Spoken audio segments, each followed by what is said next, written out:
안녕하세요. 사연 읽어주는 DJ 연정입니다. 오늘은 추석에 집 욕심에 눈이 먼 며느리들에 대한 사연을 읽어드리려고요. 자, 시작합니다. 재건축 아파트의 위상. 2000년대 초반 강남 재건축은 사람들의 입에 가장 자주 오르내리는 말이었다.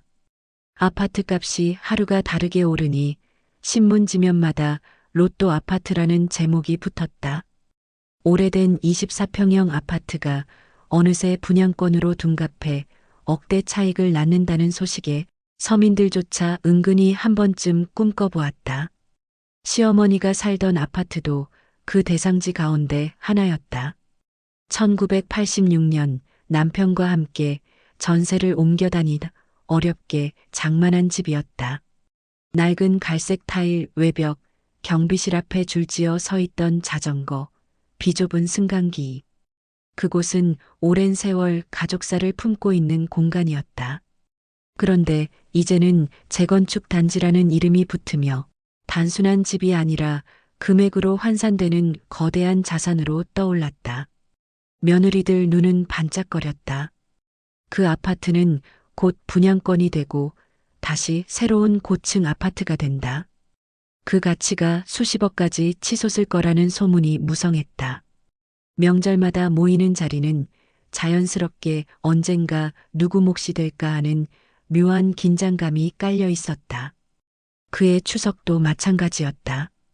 며느리 셋이 모이기 전부터 선물 이야기가 돌았다. 첫째는 전통 과일 세트를 준비했다. 사과와 배가 반짝반짝 광이 나도록 닦여 포장된 백화점 대표 상품. 둘째는 해외여행 상품권을 들고 올 참이었다. 요즘 패키지 여행이 유행이라 부부 동반으로 다녀오시라는 명목이었다. 막내는 고민 끝에 샤넬 가방을 골랐다. 200만 원이 훌쩍 넘는 가격대였지만 이 정도는 해야 기억에 남는다는 생각이었다. 겉으로는 웃으며 서로 별거 아니다라 말했지만 속으로는 경쟁심이 불타올랐다. 시어머니 집안의 중심은 강남 아파트였고 그것을 기준으로 평가받는 듯한 기류가 이미 자리하고 있었다. 이 선물 혹은 뇌물.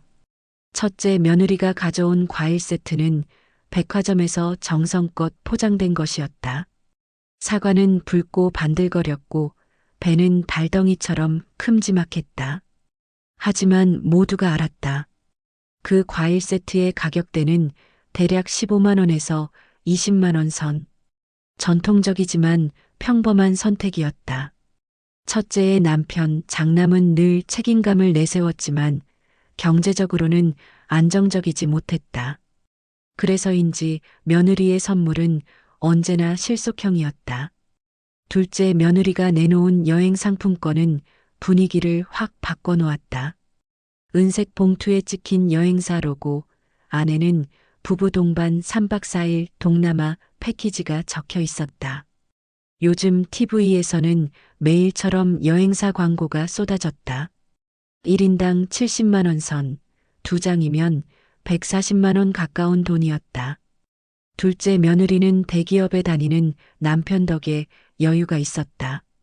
그녀는 자신 있게 말했다. 부모님이 젊을 때 못 다녀오셨으니 이번에 꼭 다녀오세요. 순간 거실은 환해졌지만 첫째 며느리의 표정은 조금 굳어졌다. 막내가 들고 온 샤넬 쇼핑백은 그 자체로 분위기를 제압했다. 블랙 레더에 금빛 체인이 달린 클래식 가방. 200만 원을 훌쩍 넘는 금액이었다. 막내 며느리는 말을 아꼈다. 그저 어머니 쓰시면서 기분 좋으시라고요 하고 미소 지었을 뿐이었다. 그러나 누구보다도 그 가방이 주는 상징적 무게를 잘 알고 있었다. 시어머니는 새 선물을 차례로 바라보았다. 첫째는 체면을 지키려 애쓰며 애써 환하게 웃었다. 하지만 과일 세트가 여행 상품권과 샤넬 가방 사이에서 너무 초라해 보였다. 둘째는 만족스러웠다. 부모님의 여행은 곧 자신의 효심이 두드러지는 계기가 될 거라 믿었다. 막내는 조용했지만 속으로는 확신했다. 결국 기억에 남는 건 내 선물일 거야. 거실 공기는 점점 묘하게 변했다. 잠시 후 시어머니는 장롱 쪽으로 눈길을 돌렸다. 거기엔 오래된 봉투가 여전히 묵직하게 놓여 있었다. 선물의 무게를 견주는 순간에도 그녀는 알고 있었다. 진짜 무게는 저 봉투 안에 있다는 걸. 추석날의 거실 풍경. 추석 아침 강남 재건축 아파트의 낡은 거실은 가족들로 가득 찼다. 아이들은 바닥에서 유출 던지며 소리를 질렀고 부엌에서는 며느리들이 전을 부치느라 분주했다. 커다란 프라이팬 위에서 기름이 지글거릴 때마다 텔레비전에서는 KBS 명절 특집 영화가 흘러나왔다. 쌍화점 같은 대작 영화 광고가 흘러나오는 순간 어머니의 눈길은 무심히 화면에 머물렀다. 하지만 거실의 중심은 언제나 선물들이었다. TV 옆 탁자에는 백화점 과일 세트가 놓여 있었다. 붉은 사과와 반짝이는 배, 그 위로 황금빛 리본이 달려 있었다. 소파 위에는 여행 상품권이 든 은색 봉투가 곱게 놓였고 낮은 탁자에는 샤넬 가방이 검은 빛을 발하고 있었다. 어머니, 어제는 못 드렸는데요. 이번에 꼭 다녀오셔야 해요. 동남아 날씨가 얼마나 좋은데요. 둘째 며느리가 목소리를 높였다. 그녀는 주변의 시선을 받으며 은근한 자부심을 느끼고 있었다. 남편도 옆에서 거들었다. 어머니, 장가 오신 지 벌써 40년이잖아요. 이제는 좀 즐기셔야죠. 첫째 며느리는 그 대화를 듣고도 웃으며 수저를 놓았다. 하지만 속으로는 씁쓸했다. 자신이 준비한 과일 세트는 건강을 염두에 둔 것이었지만 지금 분위기에서 그것은 너무 평범해 보였다. 게다가 아이들이 과일을 집어먹을 때마다 껍질이 거실에 굴러다니자 선물이 점점 더 소모품처럼 느껴졌다.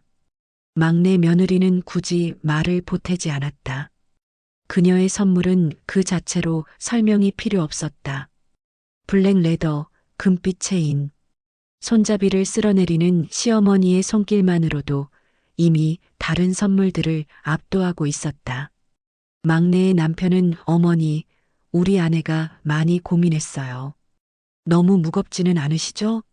하고 웃었지만 속으로는 자신들의 선물이 가장 돋보인다고 확신했다. 분위기는 겉으로는 화기애애했으나 보이지 않는 긴장이 차곡차곡 쌓여갔다. 아이들이 소란을 피울 때는 그 웃음소리가 긴장을 덮어줬지만 잠시 조용해지면 금세 다시 선물의 무게가 공기를 눌렀다. 그때 시어머니가 입을 열었다. 그래, 다들 정성껏 준비해와서 내가 고맙다. 하지만 말이다, 선물보다 더 중요한 게 있다. 순간 며느리들이 고개를 들었다. 무슨 말씀을 하시려는 걸까? 낡은 나무 장롱 안에서 봉투 하나를 꺼내 들었다. 오래된 도장 자국이 흐릿하게 남아 있었다. 어머니는 그것을 두 손에 들고 거실 중앙으로 돌아왔다. 아파트 이야기. 봉투가 내려앉은 순간 거실 공기는 단번에 달라졌다. 조금 전까지만 해도 과일 세트와 여행 상품권, 샤넬 가방을 두고 은근히 우위를 겨루던 분위기는 사라지고 시선은 오직 어머니 손에 쥐어진 누런 봉투로 쏠렸다. 이게 무슨 건 줄 아냐? 어머니의 목소리는 낮았지만 또렷했다. 그녀는 천천히 봉투를 펴서 안에 서류를 꺼냈다. 종이는 약간 접힌 자국과 함께 오래된 잉크 냄새가 배어 있었다. 맨 위에는 굵직한 제목이 눈에 들어왔다. 아파트명의 변경 신청서. 순간 며느리 셋은 동시에 얼굴이 굳어졌다. 첫째 며느리는 눈을 깜빡이며 서류를 뚫어져라 바라보았다. 지금까지는 그저 강남 재건축 아파트가 언젠가 자신의 아이들에게 돌아올 수도 있다는 막연한 기대를 품고 있었다. 하지만 눈앞의 종이는 그 기대를 허물어뜨렸다. 둘째 며느리는 손에 힘이 들어가며 여행 상품권 봉투를 더 꼭 쥐었다. 그녀는 시부모가 집을 유지하고 언젠가는 자신과 남편에게도 혜택이 돌아오리라 생각했다. 그러나 명예 변경이라는 단어는 그것이 다른 사람 손으로 넘어갈 수도 있다는 가능성을 보여주고 있었다. 막내 며느리는 겉으로는 침착한 척했지만 샤넬 가방 위에 올려둔 자신의 손가락이 미세하게 떨렸다. 가장 고가의 선물을 준비한 자신이 마지막 인상을 남길 수 있을 거라 확신했는데 어머니가 들고 있는 저 서류 한 장이 모든 걸 무너뜨리고 있었다. 어머니는 자리에 앉아 서류를 탁자 위에 놓았다. 이 집 말이다. 내가 혼자 힘으로 마련한 거다. 아버지가 떠난 후에도 나는 이 집 하나 붙들고 애들 키워냈다. 그런데 요즘은 다들 이 아파트 값이 얼마 올랐는지, 재건축되면 몇 억이 붙는지 그런 말만 한다. 나한테는 그저 집인데 말이지. 첫째 며느리는 애써 미소를 지으며 말했다. 어머니, 저희는 그런 걸 바라지 않아요. 그냥 오래 건강하시면 돼요. 하지만 그 말 뒤에 숨은 긴장감을 막내 며느리가 읽지 못할 리 없었다. 막내는 속으로 생각했다. 말은 그렇게 하지만 결국 모두 그 집을 생각하고 있잖아. 둘째 며느리는 여행 상품권을 다시 봉투에 넣으며 씁쓸하게 미소 지었다. 내 선물로도 내 진심으로도 이 집 문제 앞에서는 아무 소용이 없구나. 어머니는 며느리들의 표정을 살피며 깊은 숨을 내쉬었다. 내가 살아있는 동안은 이 집을 아무에게도 주지 않을 거다. 하지만 그 다음은 모르지. 그러니까 선물로 내 눈치 보지 말고 그냥 가족끼리 잘 지내길 바란다. 그 말은 충고 같기도 경고 같기도 했다. 거실에 다시 정적이 흘렀다. 과일 세트는 이제 단순히 먹고 없어질 물건이었고 여행 상품권은 의미를 잃은 종이 조각처럼 보였다. 샤넬 가방조차 순간 그 광택이 바래 보였다. 그리고 장롱 위에 올려둔 봉투만이 묵직한 그림자처럼 거실 전체를 덮고 있었다. 어머니의 속마음. 저녁 준비가 막바지에 이르렀을 때였다. 전 부치는 냄새와 갈비찜의 달큰한 향기가 집안에 퍼졌지만 거실의 공기는 좀처럼 풀리지 않았다. 며느리 셋은 각자 부엌과 거실을 오가며 움직였지만 그들의 시선은 여전히 장롱 위에 놓인 봉투를 의식하고 있었다. 어머니는 부엌 의자에 잠시 앉아 숨을 고르며 며느리들을 바라보았다. 손에는 오래된 수세미 자국이 남아 있었다. 그녀는 속으로 중얼거렸다. 다들 정성껏 준비해와 고맙지. 하지만 그 마음 뒤에 숨어 있는 욕심을 나는 모른 척 할 수가 없구나. 40년 넘게 살아온 집. 남편이 세상을 떠난 뒤 홀로 새 아이를 키우며 버텨온 세월이 스쳐갔다. 그 집은 고단한 생계를 버티게 해준 울타리였고 자식들이 공부하고 성장하는 무대였다. 그런데 어느 순간부터 사람들의 눈에는 그저 몇 억짜리 아파트로만 보이기 시작했다. 특히 요즘 들어 이웃집 이야기들이 어머니의 귀를 파고들었다. 저기 14동 이웃은 재건축으로 분양받아 10억 넘게 남겼대. 옆집 큰아들이 어머니 설득해서 명예 바꿔놨다더라. 그런 말들을 들을 때마다 어머니는 서늘해졌다. 정말 내 자식들도 며느리들도 이 집 때문에 다투게 될까? 그 두려움이 그녀를 명예 변경 신청서까지 쓰게 만든 것이었다. 아직 법적 효력이 확정된 것도 아니었고 누구에게 넘기겠다고 확정한 것도 아니었다. 그저 싸움만은 피하고 싶다는 바람으로 꺼내놓은 것이었다. 하지만 막상 며느리들이 봉투를 본 순간 어머니는 그들의 눈빛에서 솔직한 속내를 읽었다. 첫째는 놀라움과 당혹스러움, 둘째는 씁쓸한 체념, 막내는 미묘한 기대와 불안. 각각의 표정은 달랐지만 그 속에는 공통적으로 집이라는 단어가 반짝이고 있었다. 저녁상이 차려지고 모두 둘러앉아 식사를 시작했다. 아이들은 갈비찜을 손으로 뜯으며 즐거워했지만 어른들의 젓가락질은 평소보다 느렸다. 어머니는 일부러 화제를 돌리듯 말했다. 얘들아, 옛날엔 명절 선물이란 게 별거 아니었다. 쌀 한 포대, 참기름 한 병이면 그게 큰 정성이었지. 그 시절에는 이 아파트 전세금이 500만 원도 안 됐어. 지금은 다 달라졌구나. 첫째 며느리가 억지로 미소 지으며 대꾸했다. 어머니, 그래도 저희가 드린 건 마음이에요. 집은 그냥 집일 뿐이고요. 그러나 그 말이 끝나기도 전에 막내가 작은 목소리로 덧붙였다. 집이 그냥 집이 아닌 세상이잖아요. 다들 아시잖아요. 공기가 순간 얼어붙었다. 둘째 며느리는 여행 상품권 봉투를 젓가락 옆으로 밀어놓으며 한숨을 쉬었다. 장롱 속 봉투. 봉투는 오래된 크라프트지였다. 모서리가 닳아 흰 속살이 드러나 있었다. 겉면엔 흐린 도장 자국, 연도를 추정하기 어려운 퇴색, 얇은 실밥처럼 갈라진 종이 섬유, 손끝에 닿는 감촉이 뻣뻣했다. 열어보는 순간 묵은 냄새가 먼저 올라왔다. 장롱 속 나프탈렌, 오래된 옷감, 겨울 이불의 먼지. 그 모든 냄새가 한 덩어리로 숨을 막았다. 첫 장은 굵은 활자였다. 아파트명의 변경 신청서, 상단 우측엔 조합직인, 하단엔 제출일 미기재, 가운데 표에는 이름과 주소, 주민등록번호 칸, 그리고 작은 글씨, 수령인 란에 막내 며느리의 이름, 볼펜으로 눌러 쓴 피랍. 획이 깊었다. 잉크가 뒷장을 살짝 베었다. 흔들림 없이 곧았던 손의 궤적. 망설임이 보이지 않는 줄기. 다음 장은 인감증명서 사본. 유효기간 도장이 붉었다. 발급 창구 번호가 작게 찍혀 있었다. 등기부 등본 사본에는 전유 부분 면적, 대지권 비율, 근저당 없음 표시. 옛날 붉은 도장이 선명했다. 위임장 양식엔 공란이 많았다. 가격칸은 비워져 있었다. 오른쪽 여백엔 점 같은 메모.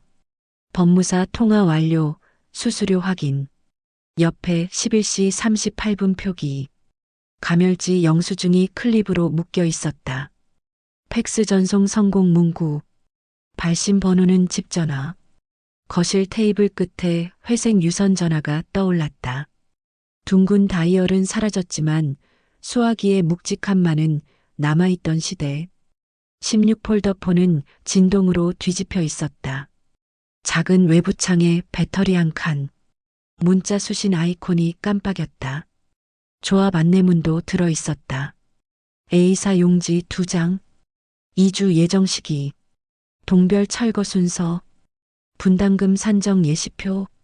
층과 평형에 따른 가산점 규정. 잔금일, 중도금 납부 계좌. 숫자들이 빽빽했다. 억 단위가 낯설지 않은 표. 재건축이 꿈을 키울수록 분담금이 그림자를 키운다는 사실. 표 아래엔 작은 필기. 내가 있는 동안 정리. 없을 때 싸움 금지. 서류 아래쪽에 흰 봉투가 따로 있었다. 얇았다. 안에는 반접은 노트지. 손글씨로 짧은 문장들. 누구도 다투지 말 것. 명절에 선물 경쟁 금지. 집은 집. 사람 먼저. 마지막 줄은 눌러 쓴 흔적. 펜촉이 종이를 파고든 자국. 눈에 보이는 결심. 귀에 들리지 않는 부탁. 거실의 온도가 달라졌다. 소파 가죽이 미세하게 삐걱거렸다. 테이블 유리 위에 반사가 흔들렸다. 텔레비전은 신나는 음악을 흘렸지만 화면의 밝기가 멀게 느껴졌다. 과일 세트의 광택은 힘을 잃었다. 은색 여행 봉투는 납작해졌다. 샤넬 가방의 금빛 체인도 빛을 낮췄다. 시선은 한 곳으로 모였다. 수령인 칸, 막내 며느리의 이름. 활자의 검은색이 유난히 진해 보였다. 세 사람의 호흡이 어긋났다. 첫째의 어깨가 굳었다. 목덜미의 작은 경련. 오래된 기대가 내부에서 꺼지는 소리. 둘째의 손등에 혈관이 솟았다. 계산 습관이 부서지는 감각.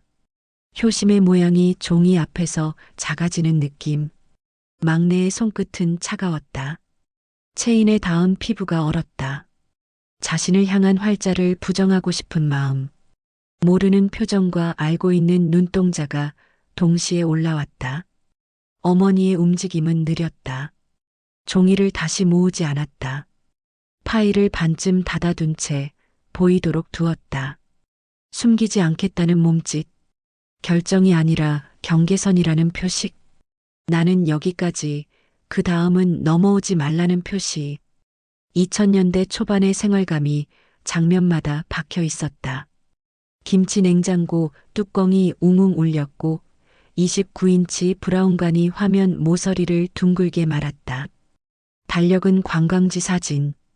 9월 붉은 동그라미로 추석 표시.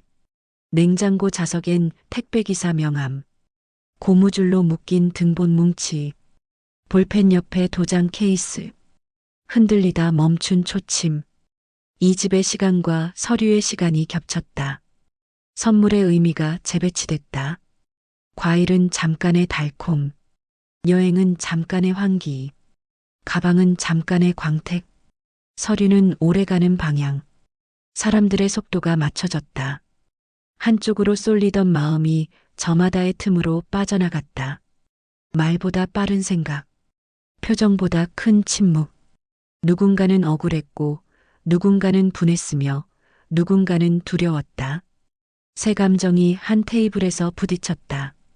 소리는 나지 않았다. 대신 공기가 단단해졌다. 장롱문이 반쯤 열려 있었다. 짙은 나무결 사이로 이불이 보였다. 겨울을 기다리는 솜의 부피. 그 앞에 놓인 파일. 명절 상차림의 냄새가 아직 퍼지고 있었다.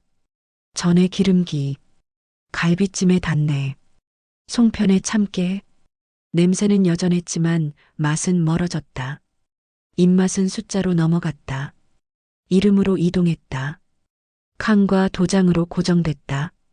한때 꾸미던 재건축 표어가 창밖 현수막에 흔들렸다. 더 넓은 거실, 더 높은 층, 더 밝은 창. 바람이 문틈을 스쳤다.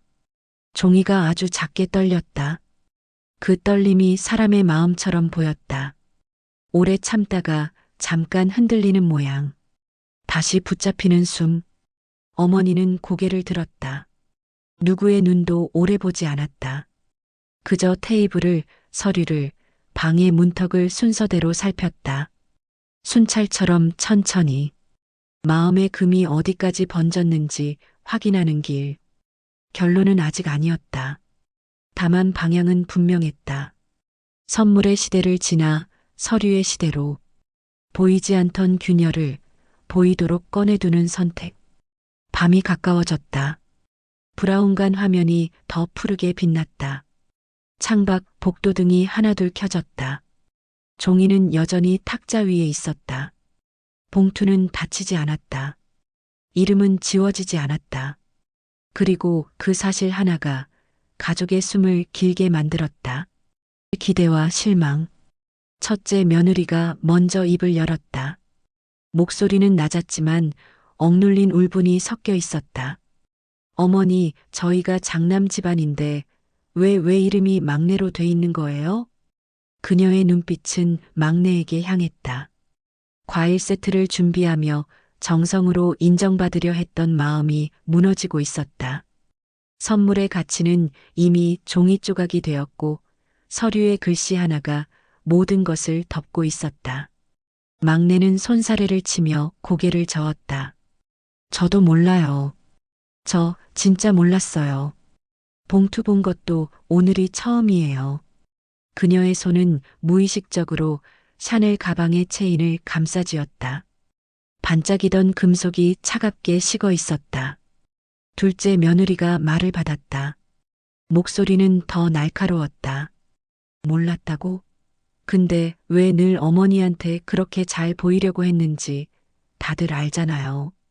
가방도 그렇고 매번 눈치 보고 앞서가던 게 누구예요? 막내의 얼굴이 붉어졌다. 억울함과 분노가 뒤섞였다. 선물 준비했다고 욕먹는 건가요? 저는 그냥 어머니 기분 좋으시라고 한 건데, 다들 속으로는 같은 생각하면서 왜 저만 탓해요? 첫째가 다시 끼어들었다. 목소리가 흔들렸다.